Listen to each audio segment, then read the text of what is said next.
You don't censor books. You don't lean on people who make gender choices different from yours. No, the purpose of being a human is to complexify reality even more, to hand on a more diverse, more complicated, more multifaceted universe to our children. And when this process of complexification reaches the omega point,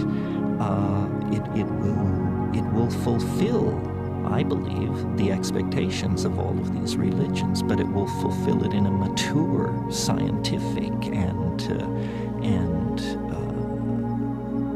universal way that these religions all lack, because they all reflect their parochial origins.